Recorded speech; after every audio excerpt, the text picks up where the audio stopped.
Mr. Tiffany, you're recognized for 5 minutes. Thank you very much, Mr. Chairman, and I could not have said it any better. The representative from Colorado just laid it out from a macro perspective very well. I'm going to give you a bit more of a micro perspective from the state of Wisconsin. I remember distinctly when this happened right around 1990, when we were told by wildlife biologists in Wisconsin, we just want to get 100 wolves in the state of Wisconsin. That's our goal. We want to get 100 wolves there, and that's going to be it. And they were going to be relatively benign. And so as we went through the 90s into the early 2000s, those numbers continued to grow and ultimately exceeded 1,000, 2,000, and many people think that there may even be more than that, that the count is not entirely accurate. But nonetheless, you've basically seen an exponential rise in the number of wolves in the state of Wisconsin from what the original goals were.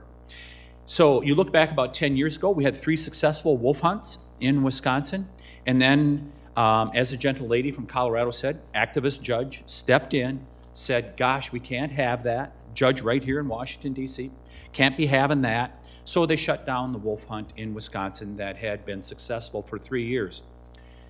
Those scientists you allude to, right there, they answered the question that the judge put out there about the wolf being relisted once again. They said, Judge, you have made a mistake. These are 26 eminent wildlife biologists from the upper Great Lakes states, and they made it very clear that the wolf should be delisted and you should allow management by the states. So fast forward, we go through a few more years with no wolf hunt, and at the end of the previous administration, these scientists from the Fish and Wildlife Service said that the wolf is recovered and we can have a wolf hunt once again. We had that, 2021.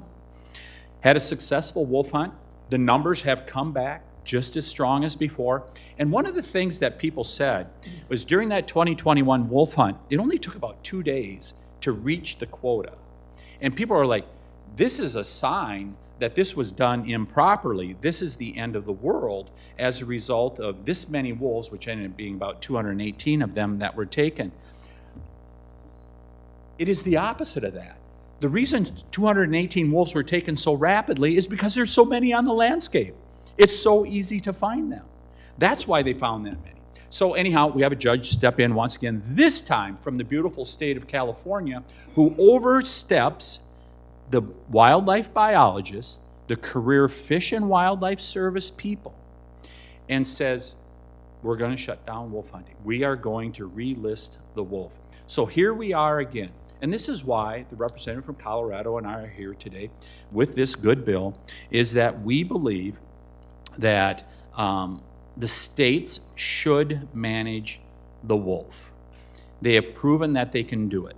In fact, if you go back and review the testimony from a gentleman who worked for the Fish and Wildlife Service in Alaska, worked for the Wisconsin Department of Natural Resources, is now a professor down in southern Missouri in regards to wildlife management, he laid out very clearly in his testimony how important it is for us to delist a species that has recovered, because you ultimately jeopardize the Endangered Species Act.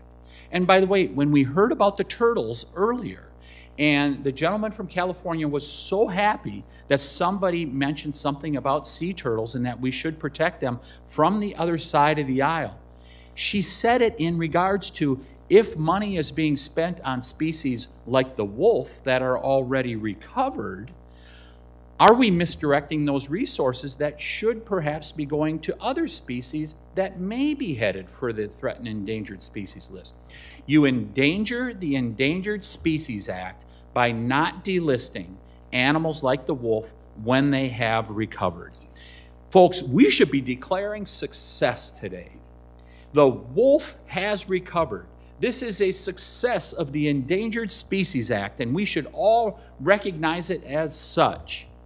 And we should pass this bill, send it on to the full House, and then on to the full Senate, where I hope my home state senator, Senator Baldwin, will follow through on her commitment to get the wolf delisted here in the lower 48 states.